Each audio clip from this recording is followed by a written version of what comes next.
Ok, parfait. Donc, il est 17h04. Donc, on va commencer le webinaire d'aujourd'hui. Euh, donc, je vais encore une fois vous souhaiter la bienvenue et laisser la place à notre conférencière d'aujourd'hui, ma collègue Mélanie Pérou, la directrice générale du regroupement des aidants naturels du Québec. Bonjour et merci d'être là ce soir en grand nombre. Donc, je vais vous présenter les mesures de conciliation proche-aidance-travail, à la fois ce qui existe dans les lois, qui sont les personnes proche-aidantes au travail, mais aussi qu'est-ce qui peuvent être mis en place auprès des employeurs et comment aborder ces discussions-là avec son employeur. Tout ça, c'est grâce au soutien financier du ministère de la Famille dans le cadre de leur programme pour la conciliation famille-travail, en fait. Donc, globalement, le regroupement des aidants naturels, assez rapidement, on existe depuis décembre 2000. On soutient 104 organismes qui, eux, offrent des services directs aux personnes proches aidantes, que ce soit du répit, du soutien psychosocial, individuel, de groupe, de la défense des droits, des activités de loisirs ou de l'information. On sensibilise la population, les décideurs et les employeurs aux droits des personnes proches aidantes et à leurs besoins. Et puis, on promouvoit, on défend les droits des personnes proches aidantes de manière plus politique et médiatique. Là, cette semaine, on est en plein cœur de la Semaine nationale des proches aidants et cette année, on a le slogan « Aimer sans s'épargner » pour mettre de l'avant justement le fait que quand on est proche aidant, c'est un acte souvent d'amour qui cause par contre de l'épuisement. Donc, on ne s'épargne pas physiquement ni au niveau financier. Qui sont les personnes proches aidantes? D'après la loi 56 qui vient d'être adoptée la semaine passée, c'est des personnes qui peuvent soutenir une ou plusieurs autres personnes de leur entourage. Les personnes soutenues, elles peuvent être avec une incapacité, que ce soit temporaire ou permanent, que ce soit physique, psychologique, psychosocial, peu importe, vraiment, c'est peu importe la situation. Et puis, peu importe leur âge, le milieu de vie, qu'elles habitent avec la personne aidée ou dans un lieu de soins de longue durée. L'important, c'est qu'il y ait un lien affectif entre la personne aidée et la personne aidante, mais ce n'est pas forcément un lien familial, ça peut être un voisin ou un ami. Le soutien apporté, il est continu, ponctuel, sur du court, du long terme. Il y a vraiment toutes sortes de situations. Et puis, l'idée, c'est vraiment de venir favoriser le rétablissement de la personne aidée quand c'est possible ou maintenir, améliorer la qualité de vie à domicile ou dans les autres milieux de vie. Il y a plusieurs formes. Donc là, vous avez un peu la vignette qu'on a, on va partager là pendant la Semaine nationale des proches aidants. Il y a vraiment beaucoup de tâches différentes liées à ce rôle-là. Et puis, tout ça peut entraîner des répercussions, que ce soit financières ou sur la santé de la personne proche aidante, que ce soit santé physique, mentale, ou sur sa capacité à assumer ses autres responsabilités, ses autres rôles sociaux, donc le rôle professionnel ou le rôle dans la famille, pour le reste des membres de la famille. Quelques constats rapides sur la proche aidance. Il y a un quart des proches aidants au Québec, de la population qui sont proches aidants. Historiquement, on a vraiment cette image d'une personne aînée qui soutient une autre personne aînée, souvent son conjoint, sa conjointe. Il faut savoir que les proches aidants d'aînés sont sont déjà beaucoup, ils sont 75%, mais ils ne sont pas tous aînés. La grande majorité, ils ont entre 45 et 60 ans, donc ils sont pour la plupart techniquement sur le marché du travail. Il faut environ 2 ans pour se reconnaître comme une personne proche aidante. Ça, c'est une moyenne. Il y en a qui mettent 10 ans avant de réaliser ça. Et c'est très préjudiciable pour la personne proche aidante parce que dans le fond, ça retarde le moment où elle va aller chercher du soutien, que ce soit dans le réseau public de santé ou auprès des organismes communautaires. Encore aujourd'hui, c'est 58% des proches aidants qui sont des femmes. On est de plus en plus proche de la zone paritaire, comme on dit. Seulement, quand on regarde dans le détail, les tâches effectuées par les femmes liées au rôle de proche aidant sont plus complexes, sont plus traditionnelles aussi au genre féminin. Et puis, elles ont un impact plus important sur la charge mentale, sur le stress et l'épuisement. Il faut aussi noter que 43% d'entre elles, on considère qu'elles n'ont pas eu le choix d'assumer ce rôle et elles sont plus nombreuses que les hommes à dire à reconnaître ce non-choix-là, qui est souvent lié à une culture, à un effet de elles sont plus présentes et elles sont associées aussi au rôle de soins de manière générale. Un petit quiz là, pour voir si vous nous suivez encore. À votre avis, les crédits d'impôt, quel pourcentage de proches aidants en bénéficient? Moins de 5%, de 5 à 25%, de 26 à 50% ou de 51 à 75% ou plus que 75%?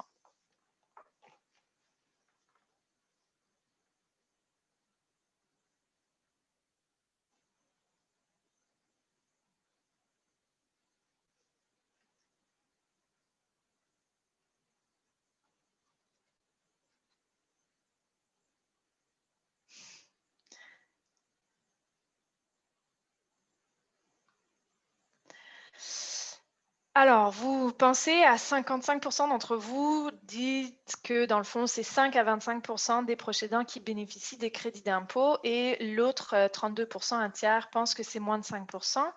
Donc, la réponse à cette question, eh ben, ça va dépendre si on parle des crédits d'impôt au niveau fédéral ou provincial. Au niveau fédéral, c'est 3,6% des proches aidants. Et ça ne rembourse que 18% de leurs dépenses liées à leur rôle de proche aidant. Donc, quand on parle d'appauvrissement et du manque de soutien financier, ça, c'est vraiment flagrant. Au niveau provincial, c'est 5,6% des personnes proches aidantes qui obtiennent le crédit d'impôt, qui, lui, est remboursable par contre.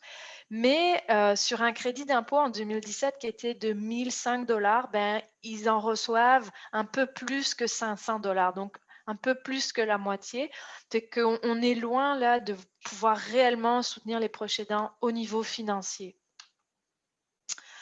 Pour aller plus dans la proche aidance et le travail, donc réduire ses heures de travail pour un proche aidant, c'est une perte financière moyenne au niveau du Canada de 16 000 $ par année, peu importe son revenu de base. Là. Ça veut dire qu'on pourrait être au salaire minimum et avoir une perte à peu près égale à quelqu'un qui dépasse les 100 000 par année. Il y a à peu près 57% des personnes proches aidantes qui travaillent. Ça représente un tiers de la population qui travaille actuellement. Donc, dans une entreprise, il y a un tiers des employés qui sont concernés.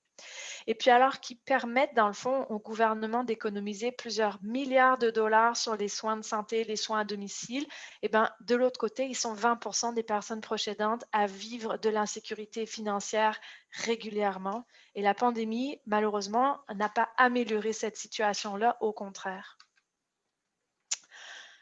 La conciliation proche aidance-travail, elle est quand même difficile. Aujourd'hui, on voit qu'à peu près une personne proche aidante sur deux s'absente 8 à 9 jours par année pour tenir ce rôle. 15% réduisent le nombre d'heures qu'ils travaillent et 10% quittent définitivement leur travail. Ceux qui restent aussi, c'est souvent refusent des promotions ou cherchent des postes qui sont moins contraignants en termes d'horaire ou de niveau d'intensité pour pouvoir avoir plus de temps avec la personne aidée. Au niveau émotionnel, ils ressentent une forme de culpabilité d'avoir moins de temps pour le reste de la famille, surtout ce qu'on appelle la génération sandwich, donc les proches aidants qui ont à la fois des enfants à charge et qui s'occupent d'une autre personne de la famille qui est avec une maladie vieillissante ou en situation de handicap. Ils ont aussi toute la culpabilité de partir travailler, laisser leurs proches qui parfois n'ont pas d'activité dans la journée, d'occupation et donc s'ennuient à domicile pendant qu'elles ou eux vont travailler. Et ils ont aussi une culpabilité envers leur employeur ou leurs collègues parce qu'ils ont l'impression, dans le fond, d'amener une surcharge de travail ou d'être trop absent pour qu'on puisse compter sur eux. Alors, pourquoi continuer de travailler dans ces cas-là? Eh bien, aller au travail, c'est se sentir compétent, valorisé dans quelque chose qu'on sait faire. La plupart du temps, on a été formé pour ça, ou en tout cas, on le fait depuis assez souvent pour avoir vraiment ce sentiment de compétence. C'est aussi une façon de briser l'isolement, donc de pouvoir aller interagir avec des gens qui ne vont pas parler de proche aidance, qui vont complètement parler d'autre chose. Et puis, bien sûr, c'est le salaire pour un certain nombre d'entre eux. Mais globalement, ce qu'on voit là, issu d'une recherche de Madame Gagnon et Madame Baudry de l'Université du Québec à Rimouski, c'est vraiment le côté du répit. C'est un répit du rôle d'aidant qui fait qu'ils vont le plus possible tenir à cette conciliation-là pour tenir le plus longtemps possible sur le marché du travail. Alors, les différentes catégories d'aidants au travail, toujours d'après cette recherche, il y en a 4. C'est basé sur des entrevues avec différents proches aidants à travers le Québec. Donc, la première, c'est l'aidant en équilibre. Donc, c'est quelqu'un qui, globalement, a un équilibre entre responsabilité d'aidant et responsabilité professionnelle. Mais ce qu'on voyait aussi dans cette recherche, c'est qu'il y avait une tendance à ce que ces gens-là, c'est ceux qui offraient un peu moins d'heures de soins que les autres. C'est aussi des employés qui bénéficiaient d'accommodements individuels. Ça veut dire qu'ils avaient un accord avec leur employeur pour avoir une certaine flexibilité. C'était des personnes pour qui les collègues, les employeurs étaient informés de la situation et donc ça leur donnait le sentiment d'être soutenus par leur milieu de travail qui comprenait dans le fond la difficulté d'assumer ces deux rôles-là. Ensuite, il y a l'aidant qui était dit débordé. Ça veut dire qu'il peine à concilier les deux rôles. Ça entraîne un niveau de stress, voire de détresse important. C'est souvent les proches aidants qui demeurent au travail pour des questions financières. Et puis, ce que ça entraîne, c'est qu'ils refusent des promotions. Ils vont même changer de travail ou changer de poste pour pouvoir avoir un emploi moins contraignant et se réorienter carrément dans leur carrière pour pouvoir assumer ce rôle de proche aidant-là. La troisième catégorie, c'est l'aidant dit décrocheur. Ça veut dire celui qui quitte, que ce soit provisoirement ou définitivement, le marché de l'emploi, son travail, ou qui part en retraite anticipée. Souvent, c'est par manque d'aménagement. Ça peut aussi être l'aidant qui se fait licencier, dans le fond, à cause de son rôle d'aidant et qui décide de ne pas rechercher un nouveau travail. Malheureusement, ces aidants-là, c'est souvent des femmes qui s'occupent d'enfants en situation de handicap, donc qui sont mamans d'enfants en situation de handicap. Et pour elles, ça veut dire un appauvrissement sur le long terme parce que la situation va durer longtemps, mais aussi parce qu'elles ne vont pas cotiser à tout ce qui est leur régime de retraite, etc. Et ça crée une dépendance envers le conjoint qui, lui, continue de travailler à côté. Enfin, il y a l'aidant cavalier seul. Donc, c'est celui dont les collègues, les employeurs ne sont pas informés. C'est celui qui ne veut pas, en fait, qu'il le soit. Souvent, il y a la logique derrière de compartimenter sa vie. Il y a d'un côté la vie personnelle, d'un côté la vie professionnelle, et on considère que les deux n'ont pas à communiquer ensemble. Mais il y a aussi tout ce qui est la peur des représailles, de la stigmatisation, soit parce que la situation de santé de la personne aidée est perçue comme négative, stigmatisante, soit parce qu'aussi on ne veut pas être considéré comme la personne qui ne travaille pas, qui est plus intéressée à sa famille qu'à son emploi. Pour ce type d'aidants-là, les politiques de conciliation qui sont en place, elles favorisent ces aidants parce que dans le fond, elles permettent la confidentialité, elles permettent d'avoir des mesures de conciliation sans avoir besoin de les demander et donc de s'exposer à expliquer sa situation. Par contre, c'est des aidants aussi qui, de manière générale, ont une plus forte tendance à avoir un sentiment d'échec ou de culpabilité quand ils demandent du soutien, soit parce qu'ils estiment que demander de l'aide, c'est montrer qu'on n'est pas capable et qu'on a échoué, soit parce que demander de l'aide, c'est être redevable envers les personnes qui nous aident de l'aide apportée. Fait que considérant tout ça, c'est plus une question qui s'adresse aux personnes proches aidantes qui nous suivent, mais d'après vous, quel type de proche aidant vous êtes en lien avec ces 4 catégories-là?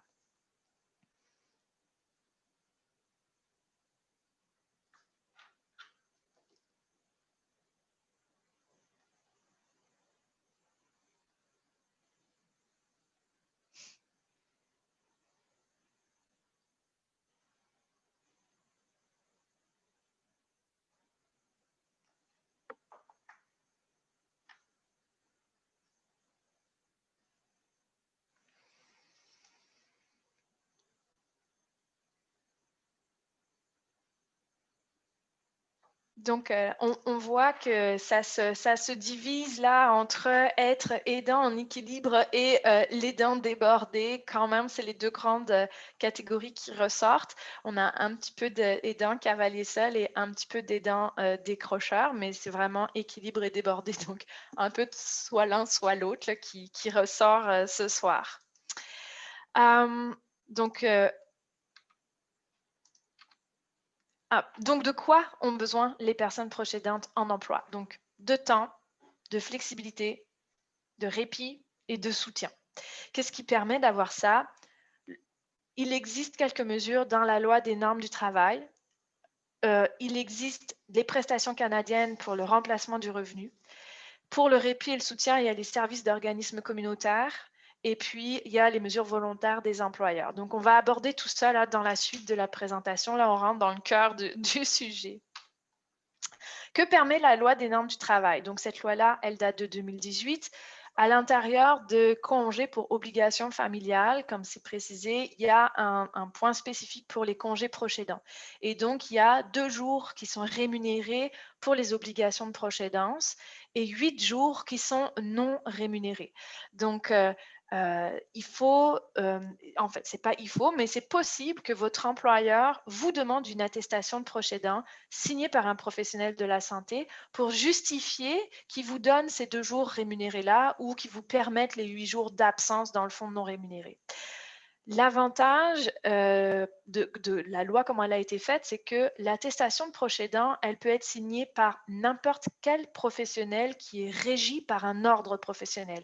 Donc, ça peut être un psychologue, un ergothérapeute, une infirmière, un médecin, effectivement, mais toutes les ordres professionnels qui ont un ordre peuvent signer cette demande-là. Vous n'êtes pas obligé de passer par un médecin pour l'avoir.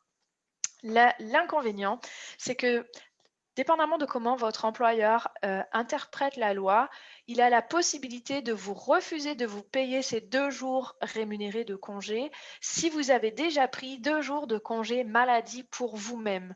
Donc, la loi laisse cette flexibilité-là et c'est vraiment dommage parce que quand on est proche aidant, on est plus à risque d'être malade. Fait que pour nous, on aurait dû avoir les 2 jours pour l'un et les 2 jours pour l'autre. Ensuite, il existe tout ce qui concerne les congés en cas de décès.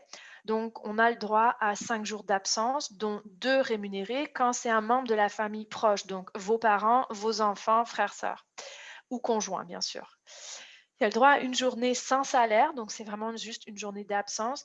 Cette règle-là permet de garantir le lien d'emploi. On ne peut pas vous licencier à cause d'avoir demandé cette journée.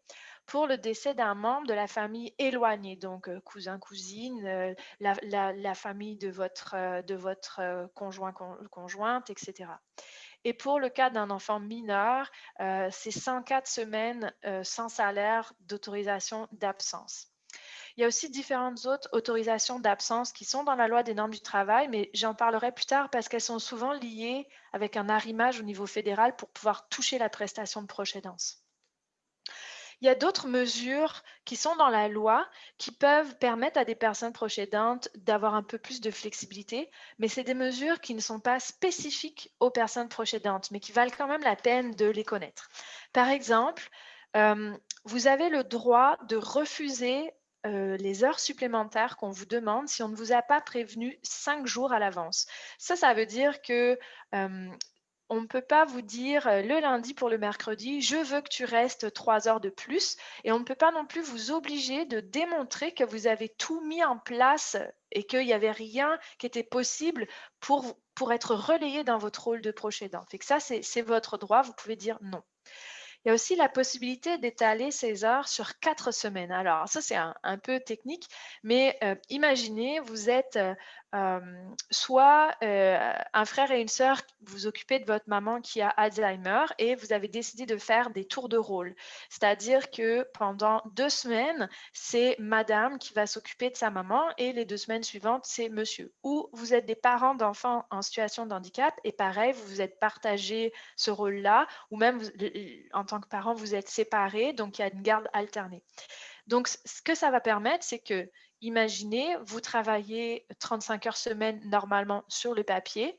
Grâce à l'étalement de ces heures-là, pendant 2 semaines, vous pouvez, avec l'accord de votre employeur, faire 30 heures ces 2 semaines-là.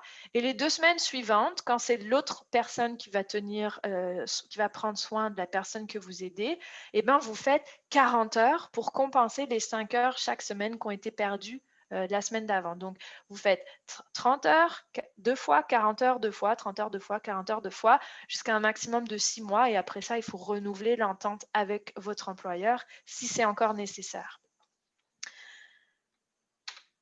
Au niveau des prestations de remplacement du revenu. Donc, comme je vous le disais, là, on passe au niveau fédéral, c'est à travers l'assurance emploi. Là, je vous présente seulement ce qui concerne en temps normal. La diapo suivante, je vous présente ce qui concerne pendant le temps de la pandémie. Donc, il y a la prestation d'assurance emploi pour proche aidant. C'est 55% du salaire jusqu'à 573 $ par semaine. Pour un adulte, c'est 15 semaines. Pour un enfant, c'est 35 semaines.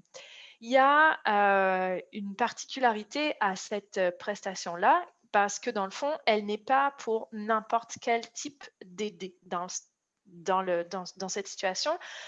Dans le fond, il faut que vous soyez proche aidant d'une personne qui est gravement malade ou blessée. Et ça prend un certificat médical. Et dans ce cas-là, il faut qu'il soit signé. Il ne peut être signé seulement par un médecin ou une infirmière praticienne spécialisée. Et ce certificat médical-là vient démontrer que la personne dont vous vous occupez, elle est gravement malade ou blessée. Il n'est pas nécessaire que la personne soit en fin de vie ou avec un risque de vie imminent. Par contre, il est nécessaire de démontrer que le médecin ou l'infirmière montre que sans votre présence, cette personne-là ne pourra pas avoir ses besoins de base et ses besoins de santé comblés. Et donc, il y a besoin d'une présence de proche aidant. Normalement, cette prestation-là ne s'adresse pas dans les cas de maladies chroniques, puisqu'on considère que dans le cas d'une maladie chronique, c'est une situation qui serait constante. Or là, ça vient vraiment pallier à un moment aigu de soins. Seulement, c'est possible dans le cas d'une maladie chronique, par exemple, quelqu'un qui a une sclérose en plaques, il y a des pics et des paliers. Et donc, c'est possible pendant une période de pic que le médecin rédige ce certificat médical de telle manière que ça démontre que la situation s'est aggravée et que donc il y a ce besoin-là aujourd'hui. Ça ne veut pas dire qu'il sera encore là dans 15 semaines, mais il est effectif aujourd'hui. Ça, c'est bien aussi la façon dont le certificat médical est rédigé qui va changer la situation. Donc, c'est possible dans le cas d'une maladie chronique, mais seulement quand il y a une détérioration de la situation de santé de la personne. Ensuite, on passe sur la prestation de compassion qui se demande aussi à travers l'assurance emploi. Donc, c'est pour les proches aidants d'une personne en fin de vie. La fin de vie devant être plus ou moins attendue, dans le fond, risquée dans les 6 prochains mois. Ça permet d'avoir 55% du salaire, toujours à hauteur de 573 $ par semaine, pour une durée de 26 semaines. Donc là, c'est pas si par exemple vous demandez cette prestation-là et que malheureusement la personne décède, vous avez utilisé seulement 9 semaines, c'est pas pour autant que votre prestation elle est finie. Vous avez le droit quand même à un délai pour essayer de vous remettre un peu de tout ça là et de gérer tout ce qui est l'aspect administratif, émotionnel de la situation. C'est aussi partageable entre plusieurs personnes proches aidantes. Donc, par exemple, le papa décède, il y a 3 enfants, ils peuvent décider de prendre 8 semaines, 8 semaines, 8 semaines. Elles peuvent être en même temps ou séparées pour pouvoir être toujours présents auprès du père avant son décès effectif. Mais dans tous les cas, ça ne dépassera pas 26 semaines, donc accumulées. Ces 2 prestations-là, elles sont aussi possibles et vous avez cotisé à l'assurance emploi de manière spontanée, individuelle. Et elles sont possibles si vous êtes une personne issue de l'immigration et que vous avez besoin de prendre soin de votre proche qui est, lui, en dehors du Canada. Ou si votre proche a décidé d'émigrer en dehors du Canada. Donc, par contre, c'est sûr que ça va prendre un certificat médical signé par un médecin du pays où est la personne, mais vous avez le droit à ces 15 semaines ou à ces 26 semaines-là, même si la personne ne réside pas sur le sol canadien, en autant que vous êtes résident permanent citoyen canadien.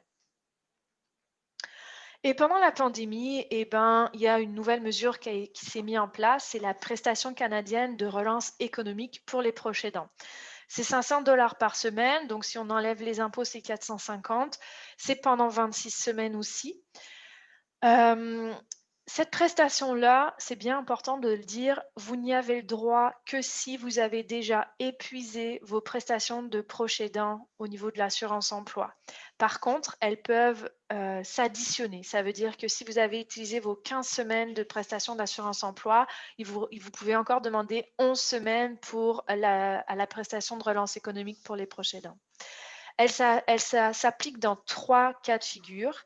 Le premier cas de figure, c'est le programme, l'école, le centre de jour, l'occupation de la personne que vous soutenez est soit complètement fermée, soit à horaire réduit, ce qui fait que vous avez besoin aussi de réduire vos horaires. Le deuxième cas de figure, c'est la personne dont vous prenez soin est beaucoup plus à risque en fait de contracter le Covid ou d'avoir des séquelles très graves, dont un risque de décès plus important si elle contracte le Covid. Et donc, vous avez un mot du médecin ou de l'infirmière qui dit qu'il est mieux que cette personne-là reste à domicile et ne fasse pas aucune activité sociale. Et la troisième situation, c'est dans le fond, vous aviez une dame de compagnie, un préposé aux bénéficiaires qui venait prendre soin de votre personne à domicile pendant que vous alliez travailler. Cette personne-là contracte la COVID ou ne peut plus venir à cause de ça. Et donc, vous avez besoin, vous, de le compenser. Fait que vous avez le droit aussi à cette prestation-là. Dans tous les cas, il faut que vous ayez réduit de moitié vos heures de travail. Ça veut dire que si c'était le programme ou l'école était à horaire réduit, vous pouvez continuer de travailler peut-être 40% de vos heures habituelles et une partie des heures que vous ne pouvez pas travailler sera compensée par cette prestation-là. Mais dans tous les cas, ça va prendre un justificatif, soit voilà, le mot du médecin, soit le programme, l'école ou le centre de jour qui rédige un mot justifiant qu'ils ont des horaires réduits ou qu'ils sont complètement fermés à cause de la pandémie. Et cette prestation-là, elle ne se demande pas à l'assurance emploi, elle se demande auprès de l'Agence du revenu du Canada directement. Donc là, on va un peu aborder, dans le fond, comment je parle avec mon employeur, comment je fais pour avoir des mesures d'accommodement, qu'est-ce que j'amène. Avant d'aller vers le comment, on va aussi parler dans le pourquoi pour un employeur aussi, c'est important de faire ces mesures de conciliation-là, parce que c'est aussi des arguments que vous pourriez lui présenter. Donc, les impacts de ne rien faire pour les entreprises, là, on s'entend, je ne parle pas pour les personnes proches aidantes, c'est une augmentation de l'absentéisme, une augmentation du présentéisme. Alors, le présentéisme, c'est vous êtes au travail, mais vous êtes tellement préoccupé, inquiet par la situation que vous faites complètement autre chose, vous n'êtes pas capable de vous concentrer ou vous avez constamment des appels en lien avec la personne aidée qui vous appelle parce que elle est anxieuse ou parce que vous avez un rendez-vous médical à organiser. Bref, vous êtes là, mais pas vraiment là pour le travail. Au Canada, on estime que c'est 202 millions d'heures par semaine qui sont perdues, 1,3 milliard de dollars de baisse de productivité et 355 millions de dollars en coûts de remplacement, embauche, etc. pour les entreprises canadiennes. Fait que ne rien faire aujourd'hui, ça ne coûte pas plus cher que faire quelque chose. Par contre, il y a une recherche donc auprès des employeurs qui a été faite par Madame professeur Gagnon et professeur Baudry, entre autres, qui montre que quand un employeur est informé que la personne en face de lui est proche aidante, ils sont 55,2% à être favorables à l'embaucher quand même. Ça veut dire qu'il y a une stigmatisation qui est pas non plus complète. Et souvent, c'est les employeurs qui ont vécu cette situation-là ou qu'il y a eu un épisode de proche aidance dans la famille qui sont plus réceptifs à cette situation et donc vont être plus favorables. Il y en a seulement 2% qui refusent complètement d'embaucher des personnes proches aidantes. Les autres sont plus mitigés et ça va dépendre de certains facteurs individuels et d'organisation. Et justement, quelles sont leurs réticences à soutenir une personne proche aidante? Il y a déjà tout l'aspect méconnaissance. Il y a la méconnaissance de qui sont les proches aidants, quel rôle ils assument auprès de qui. Fait que par exemple, ce que cette recherche montrait, c'est que quand on prend soin d'une personne plus éloignée, d'un membre plus éloigné de sa famille ou d'un ami ou d'un voisin, les employeurs se sentent moins concernés à soutenir la personne proche aidante. Ils jugent que ce n'est pas de leur problème. Dans le fond, c'est le choix de la personne proche aidante d'assumer ce rôle, fait qu'elle doit se débrouiller avec ce rôle-là. Il y a le type de poste. On s'entend que si vous êtes un ou une vendeuse dans un magasin, on va difficilement pouvoir vous proposer des horaires en dehors du 9 à 17 ou du 9 à 22 en fonction des horaires d'ouverture. Et puis, il y a la taille de l'entreprise. Quand c'est des petites structures, c'est parfois plus compliqué parce que le remplacement de la personne par les collègues va être plus difficile à faire. Il y a tout ce qui concerne certaines conventions collectives qui limitent la mise en place des mesures ou en tout cas qui les ralentissent parce qu'il faut les négocier. Il y a le manque de ressources financières. Il y a la crainte de la surcharge de travail, que ce soit pour les supérieurs immédiats ou pour les collègues. Puis il y a aussi toute la peur, de la jalousie, le sentiment d'injustice que ça peut amener, l'idée que certains ont des accommodements et pas d'autres.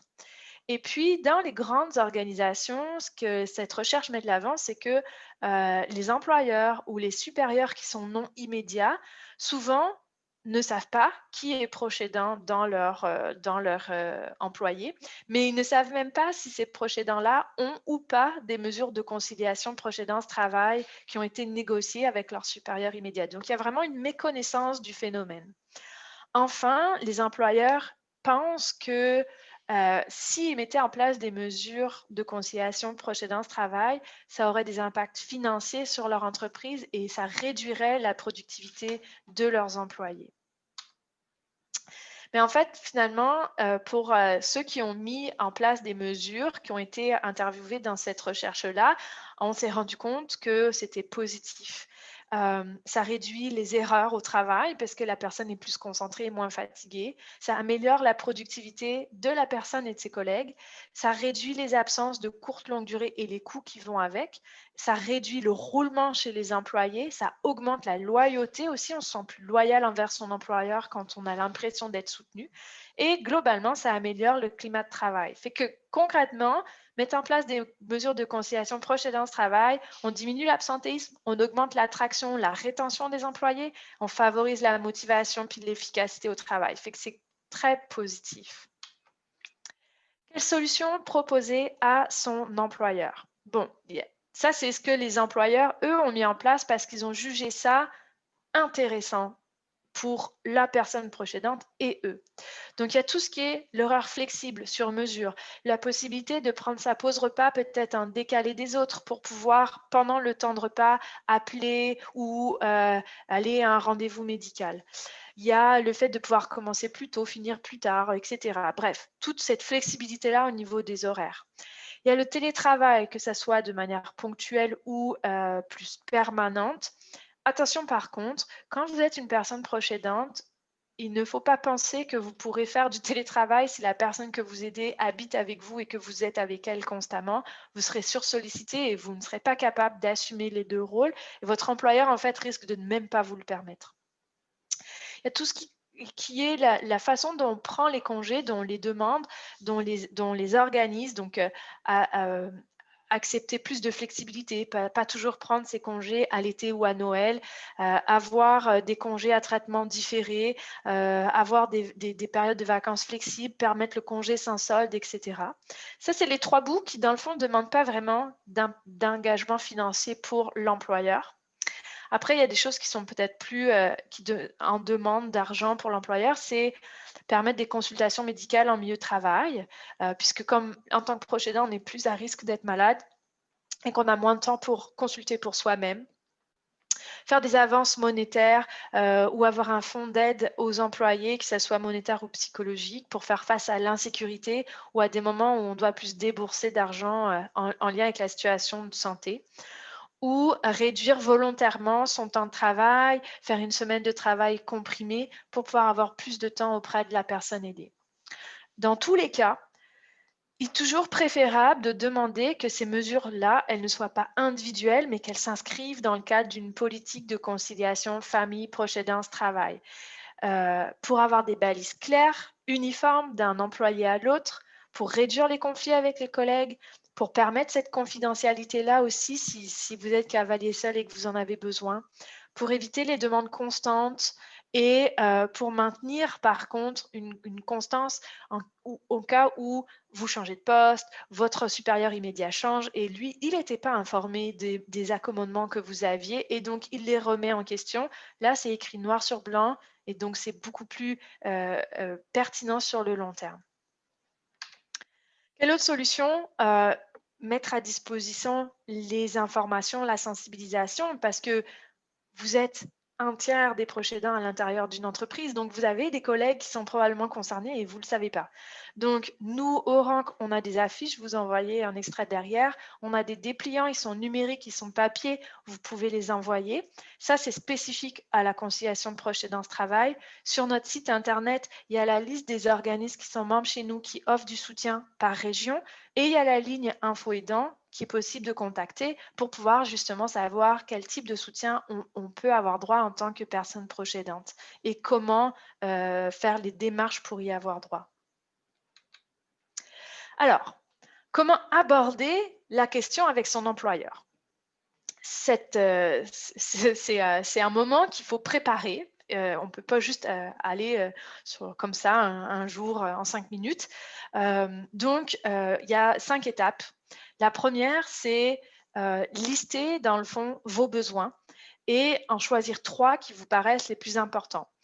Réduire vos heures, diminuer la charge de travail, avoir plus d'écoute de vos supérieurs, de vos collègues, faire un horaire comprimé, un arrêt temporaire peut-être pour pouvoir mieux revenir par après, avoir plus de présence à la maison, donc avoir du télétravail, etc., etc.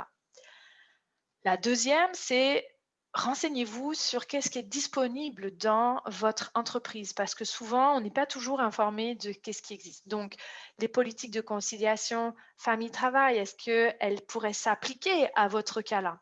Les programmes d'aide aux employés, est-ce qu'il y a un collègue qui accepterait d'échanger son quart de travail avec vous, peut-être seulement provisoirement, mais pour vous aider?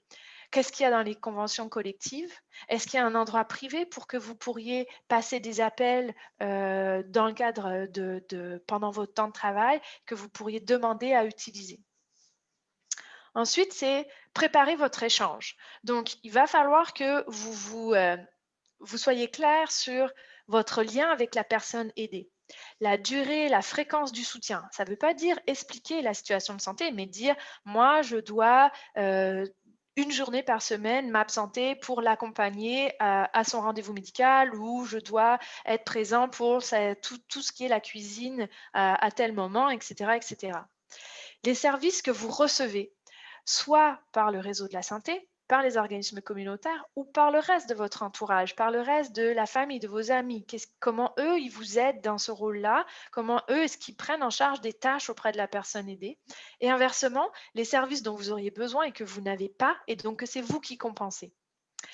Allez avant la rencontre même, prendre rendez-vous avec un professionnel de la santé ou en tout cas commencer les démarches pour l'attestation de proche aidant. Il se peut qu'elle vous soit demandée, même si elle ne l'est pas, ça permet de montrer votre bonne volonté dans le processus.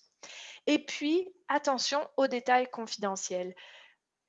Votre employeur ne peut vous demander que les questions qui sont relatives à la situation de proche aidance. Il ne peut pas vous demander d'autres questions personnelles et c'est à vous de décider qu'est-ce que vous voulez ou pas dire. Vous pouvez peut-être en discuter avec la personne aidée dans les petites communautés où tout le monde se connaît, mais globalement, c'est à vous de juger, de jauger qu'est-ce que vous voulez dire, qu'est-ce que vous pensez confidentiel.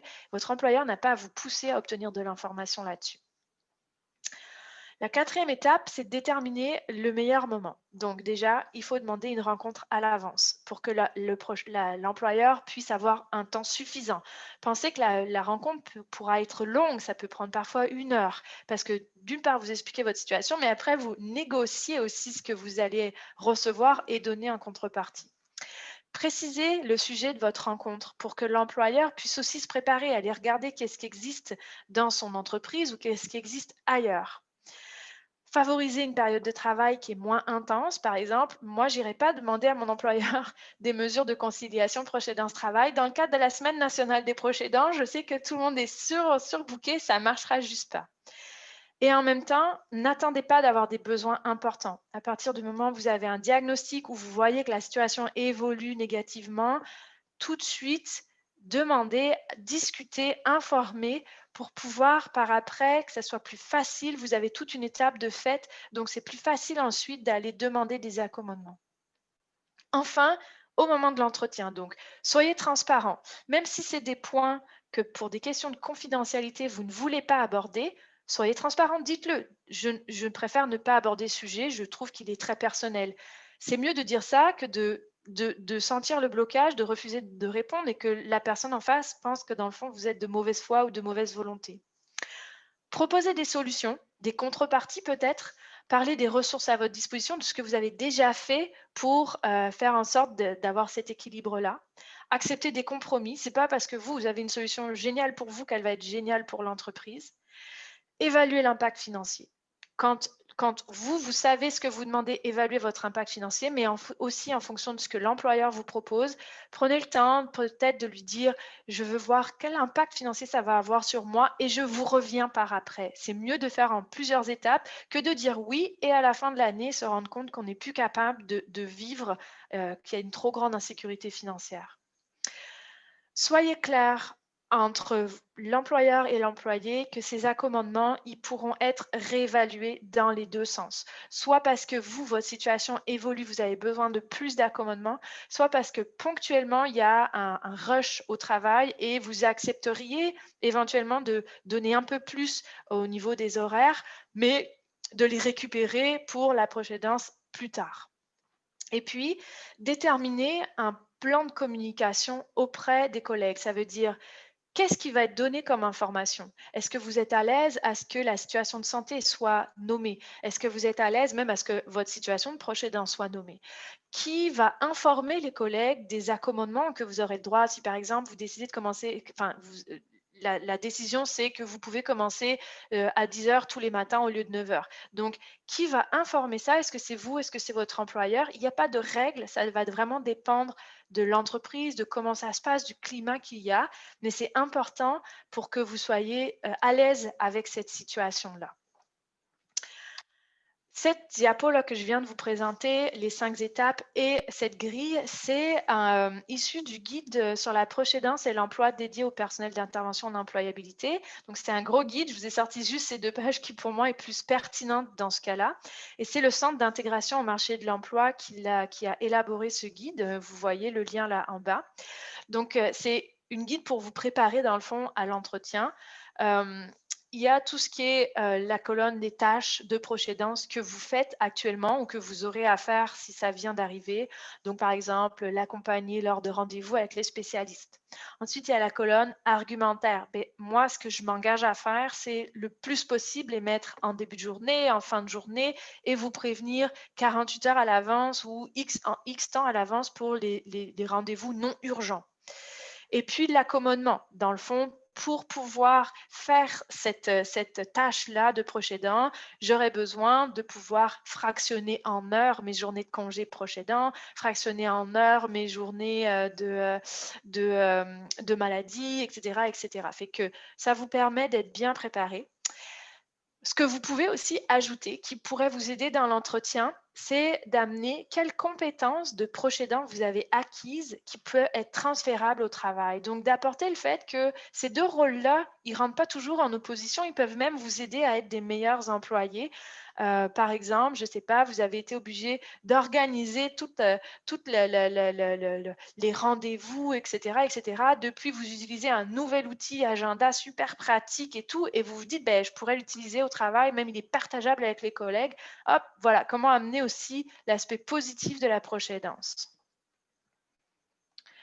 Donc, ça fait le tour là de ma partie. Je vais vous laisser un peu le temps de poser vos questions. Ludovic, en fait, va me relayer vos questions. Les outils de sensibilisation dont je vous ai parlé, les affiches, les dépliants, et on peut vous les envoyer soit si vous êtes un groupe, soit si vous êtes un employeur ou chez votre employeur gratuitement jusqu'au 31 décembre 2020 par la poste. Sinon, ils sont disponibles sur notre site internet. On a toute une page dédiée aux employés. La page sur les employeurs, elle est aussi en ligne. Vous pouvez nous suivre sur les réseaux sociaux. On a fait 5 petites capsules, sur tout ce que je viens de vous présenter, dans le fond, des capsules de 2-3 minutes. Vous pouvez les retrouver sur notre page internet, et sur notre chaîne YouTube, et puis on est aussi sur LinkedIn si jamais vous avez besoin. Donc, place à vos questions. Oui, merci Mélanie. Donc, on a beaucoup de questions. Donc, on va tout de suite rentrer, on va tout de suite je vais tout de suite les poser. Euh, on a des questions de personnes qui sont des travailleurs autonomes et Oui. qui se demandent qu'est-ce qu'on peut envisager en tant que travailleur autonome pour la conciliation famille-travail. Euh, quelles sont, euh, quelles sont les options que ces personnes ont? Dans les options, après ça va vraiment dépendre de la nature du travail autonome que vous faites, mais je vous dirais que, d'ores et déjà, ça vaut la peine de cotiser à l'assurance emploi et cetera, si vos revenus vous le permettent. Parce que dans le fond, quand, si à un moment il y a un pic aigu de soins que vous devez donner, vous pouvez avoir le droit à la prestation d'assurance emploi dont je vous parlais et la prestation de compassion. Il suffit de montrer que vos revenus ou vos heures de travail ont diminué de 40. Donc, ça vaut la peine quand même de le faire. Après, c'est une question qui est quand même difficile à répondre comme ça, chaque situation étant différente. Moi, je sais par exemple, mon conjoint est travailleur autonome, il est dans le milieu du spectacle, donc aujourd'hui, il y a pas grand-chose, mais avant, bah, c'était vraiment il faisait ses heures le soir, donc c'était à moi de m'organiser, si j'avais été proche aidante dans la journée, donc faire un relais. Je pense qu'il y a vraiment c'est important aussi dans tous les cas de parler avec votre entourage, de regarder qu'est-ce qui au niveau de l'entourage qui peut vous soutenir, vous aider, qui peut prendre le relais aussi à la dernière minute. Si par exemple vous avez un appel d'urgence, qui peut prendre qui peut aller chercher la personne, qui peut s'assurer que tout va bien provisoirement. Donc, mais c'est ça. Après, c'est vraiment le travail autonome là, c'est tellement dépendant. Il y a tellement de sortes de travail autonome différents que c'est difficile de vous donner une réponse là comme ça claire. D'accord, merci. Euh, Ensuite, il y a une question au niveau de l'attestation de proche aidant dont tu as parlé. Et la question, c'est est-ce que c'est juste une lettre du médecin ou du professionnel de la santé ou bien il faut un formulaire spécifique? Il Euh, y a un formulaire spécifique qui existe. Je vous conseille de l'utiliser, même si la plupart des employeurs connaissent pas ce que ça existe. C'est quand même mieux de passer par le formulaire officiel. Nous, on l'a mis sur le site du RANC, vous pouvez le retrouver. Sinon, il est sur le site de la CNESST. Il n'est pas si facile que ça à retrouver chez eux. Il est en bas de la page congé pour proche aidant. Euh, Vous attendez pas à ce que les professionnels de la santé l'aient parce que la plupart, ils sont même pas tant que ça informés qu'il existe. Fait que vous êtes mieux d'arriver avec, de demander à ce qu'il soit signé par le professionnel de la santé. Il n'est pas très complexe, c'est une page de mémoire, là. C'est pas une grosse affaire, mais c'est ça, c'est mieux d'arriver avec le formulaire officiel. Puis dans la même veine, il y a une personne qui demande est-ce que on peut faire remplir le formulaire sans la présence de la personne aidée? Oui, bien sûr, il n'y a pas besoin. Tant que le professionnel de la santé connaît la situation de la personne aidée, elle n'a pas besoin d'être là en présence. Ça peut même être fait sans votre présence. Il y a des professionnels qui acceptent que vous leur envoyez le formulaire, vous le renvoient. Donc, c'est pas nécessaire que ce soit une consultation, ça va dépendre de votre professionnel et de comment il fonctionne. Ok, parfait. Merci pour cette réponse. On a beaucoup de questions, donc j'essaie un peu de les regrouper. Euh, il y a une personne voilà, qui dit que bah, tu as fait mention des jours de décès pour les gens de la Mhm. famille. Mais elle pose la question si on est un proche aidant on est proche aidant d'une personne qui n'a pas de lien familial. Est-ce que la loi prévoit un congé? Non, et quand la loi a été présentée, c'était une demande du RANC que le rôle de proche aidant soit reconnu au-delà de la famille. Aujourd'hui, ça n'a pas été accepté, donc il n'y a rien dans ce cas-là. Par contre, la prestation de compassion au niveau fédéral, vous pouvez y avoir droit, mais pas les jours de congé en cas de décès. D'accord. Euh, Également, il y a plusieurs commentaires. Il y a une personne qui a précisé qu'elle n'a pas eu à remplir à justifier avec un billet du médecin, par exemple, pour la prestation canadienne de relance économique pour les proches aidants. Donc OK. bon, c'est peut-être bon à savoir pour les personnes qui nous écoutent. Euh, également, il y a une personne qui précise qu'elle a dû réduire ses heures de travail et c'est ce qui lui a permis d'être une personne proche aidante en équilibre. Mhm. Donc, on voit vraiment l'importance des mesures que l'employeur peut accorder aux personnes proches aidantes. Euh, il y a une question qui est qui concerne un peu plus comment dire, les crédits d'impôt.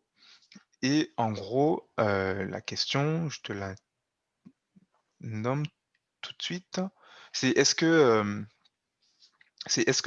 y a est-ce qu'il existe quelque chose qui permet ben, une ressource qui permettrait d'avoir tous les crédits d'impôt qui, euh, qui sont Non, disponibles aux personnes proches aidantes. malheureusement, c'est un peu le problème, c'est que les crédits d'impôt, à chaque année, ils nous disent qu'ils vont les simplifier. Chaque année, effectivement, il y a 2, 3 choses qui sont simplifiées, mais il y en a 12 autres qui s'ajoutent. Fait que c'est un peu difficile. Après, ça va dépendre de votre situation, mais par exemple, des crédits d'impôt, euh, c'est qu'il y a ceux pour proches aidants, il y a ceux pour leur répit, il y a ceux pour les personnes en situation de handicap, il y a ceux pour les personnes aînées, etc. Et en plus, chaque situation est extrêmement différente.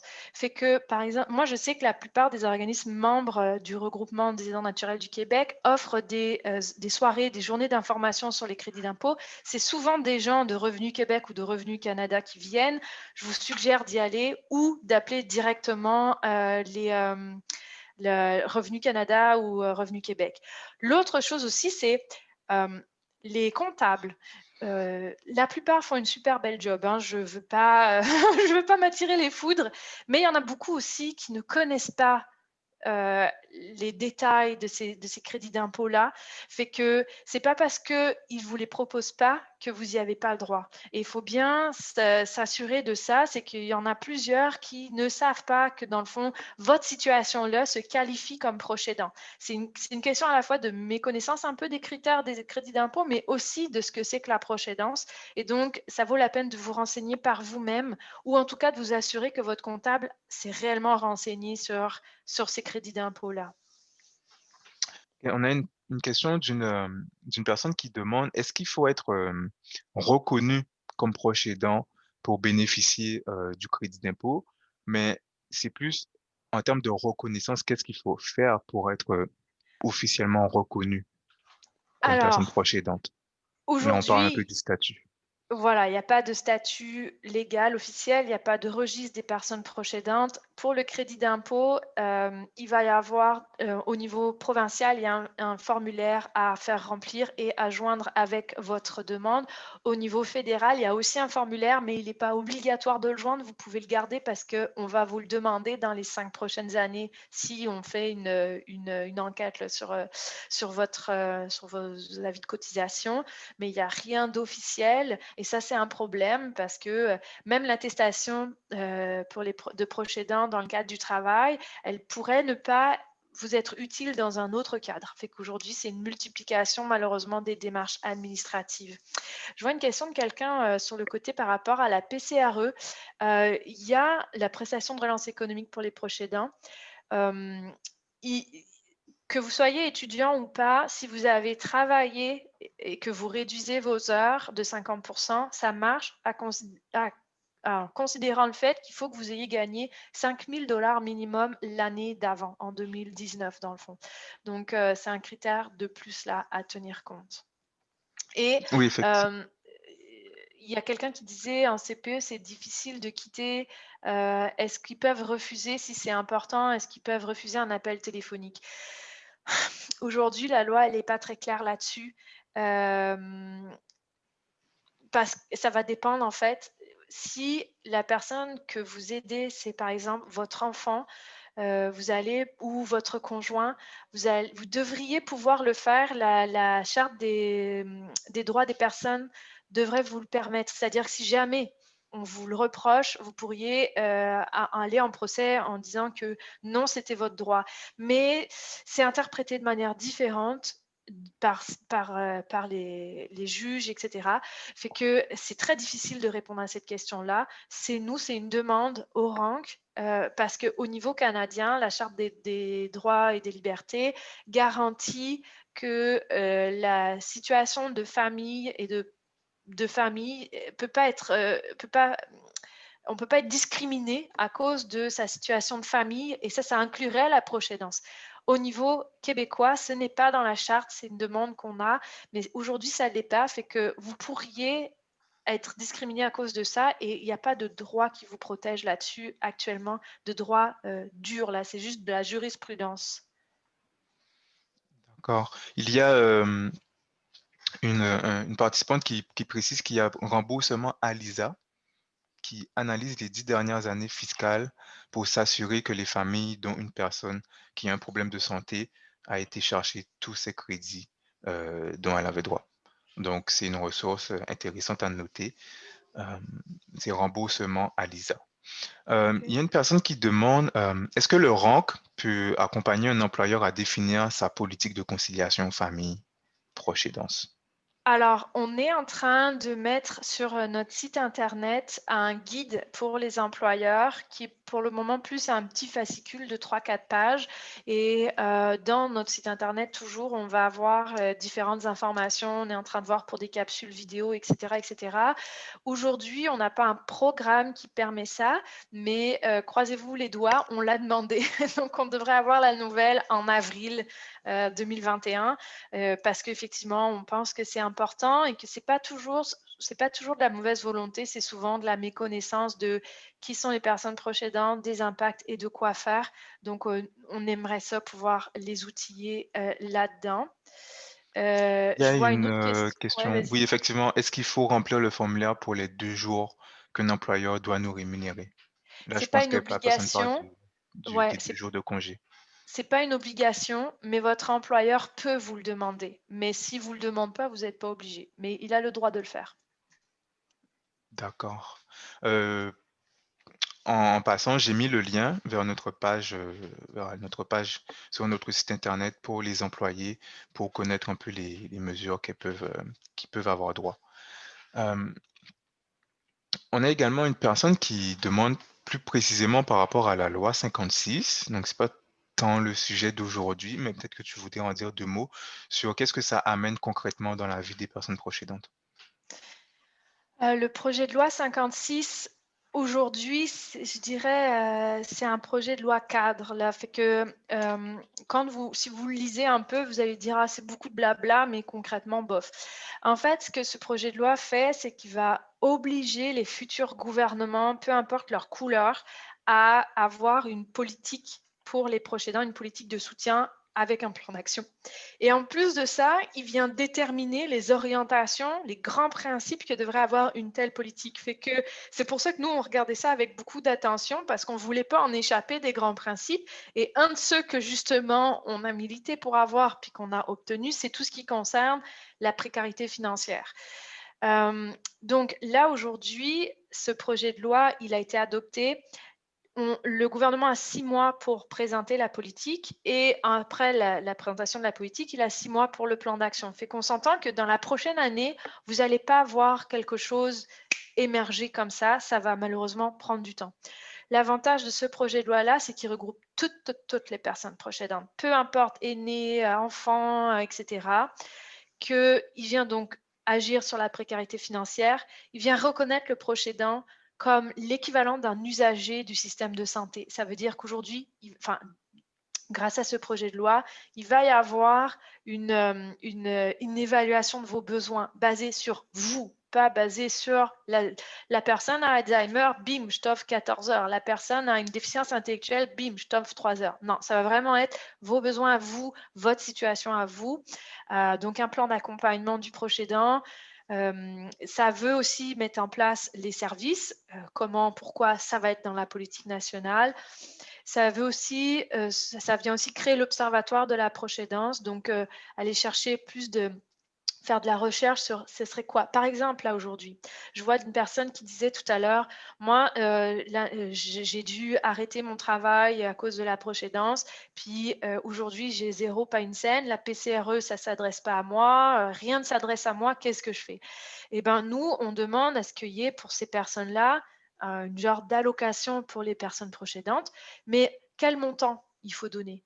Quel montant sera juste pour, permettre à la personne proche aidante d'avoir, d'une part, quelque chose qui lui permette de vivre, mais aussi qui reconnaisse son implication, qui sous-estime pas son implication? Parce que si je vous donne 400 vous allez me dire: «Beh, pour de vrai, ce que je fais mérite bien plus que ça». Donc vous allez un peu vous sentir comme, ça voilà, l'autre chose aussi, c'est que si je vous dis par contre, je vous donne 1 500 $ pour être proche aidant, il y a beaucoup de gens qui vont dire: «Ben là, ça sert à plus rien que je travaille». Or, ces gens-là, ça va être majoritairement des femmes, fait qu'on va les renvoyer au fourneau comme avant, là où elles auraient pu avoir, toute une carrière professionnelle. Donc il y a vraiment toute un travail à faire sensible pour savoir c'est quoi l'équilibre. Et puis, encore une fois, par quel biais on passe? Est-ce qu'on donne une allocation et c'est le Retraite Québec qui le donne? Est-ce que ça passe, est-ce qu'on ouvre les régimes québécois d'assurance parentale et qu'on le transforme en régime québécois d'assurance parentale et de proches aidants? Donc il y a tout plein d'avenues qui sont possibles et qu'il faut aller déterminer parce que ça va changer beaucoup de choses. Si ça passe à travers le régime québécois d'assurance parentale, ça va concerner que les proches aidants qui travaillaient auparavant et qui ont quitté leur emploi. Or, nous, on pense que il faut pas seulement faire de la compensation de revenus, parce qu'il y a des proches aidants par exemple, il y a des jeunes aidants. Et ces jeunes aidants-là, peut-être qu'ils n'ont jamais pu accéder au marché du travail à cause de la jeune aidance. Fait qu'il faut qu'ils aient droit aussi à ces allocations-là, même s'ils n'ont pas cotisé pour les avoir auparavant. Fait qu'il y a tout un ensemble de questions là qu'il faut aller réfléchir. L'observatoire, pour nous, devrait servir à ça et ça va se voir dans les prochaines mois/années là avec la politique, la loi 56. Parfait.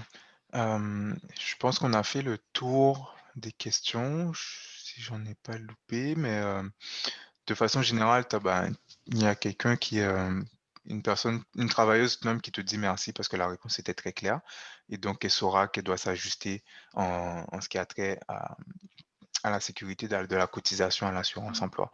Euh, il y a une personne qui dit qu'il y a un troisième point dans ta dernière slide, je pense que tu n'as pas abordé. Dans Euh, ma dernière slide, c'est ça. Je pense qu'elle parlait des slides sur la grille OK, d'accommodation. ben, sur la grille, je j'ai pas abordé toutes les tâches ou les argumentaires là qui étaient possibles, je les ai pas toutes lues, mais de toute façon, le Le PowerPoint de PowerPoint la sera. présentation, sera mis sur notre site internet, l'enregistrement aussi du webinaire et au mois de novembre, donc après le 16 novembre, on va là, vous avez vu les petites infographies d'informations, les vidéos, elles vont toutes être diffusées de manière régulière sur notre page Facebook, sur nos LinkedIn, et cetera, et cetera. Fait que vous allez pouvoir revoir ça aussi par la suite, parce que c'était beaucoup d'informations en 1 heure et 7 minutes. Fait que et puis n'hésitez pas, si vous avez d'autres questions, vous pouvez nous contacter au InfoRank si vous voulez les dépliants ou les affiches, et puis le lien pour le formulaire sur le Sur le site, on je va essayer de l'envoie le tout de remettre de suite. manière plus précis aussi. Puis oui, tu peux l'envoyer, ouais. Fait que continuez à nous suivre parce qu'il y a d'autres choses qui vont arriver. Nous, on va continuer de diffuser ces outils et et c'est ça, dans le fond. Parfait. Ben, je pense qu'on a fait le tour. Je vais juste envoyer le lien euh, de notre site internet où vous pourrez trouver euh, le formulaire à remplir. Donc, je le mets tout de suite. Le voici. Donc, je pense qu'on peut conclure ici. On a eu pas mal de questions et on a beaucoup de remerciements. Merci Mélanie pour ta présentation, c'était super clair, euh, instructif et utile. Votre œuvre est très importante, fait que ça fait plaisir à entendre, à lire plutôt. Ça fait plaisir d'avoir des informations claires. Un grand merci pour toutes ces infos. Ça commence à prendre forme. Euh, Et on va on avoir continue on de va vous refaire ce suivre. webinaire-là. Et exactement, Ouais. on va refaire ce webinaire à 2 reprises. On a 2 nouvelles dates. On a beaucoup de personnes qui, pour une raison ou une autre, n'ont certainement pas pu participer. Donc, on va le refaire durant, je pense, le 20 novembre, le 23 novembre Ouais. et le 8 décembre prochain. Les dates seront partagées sur nos réseaux sociaux et sur notre site internet.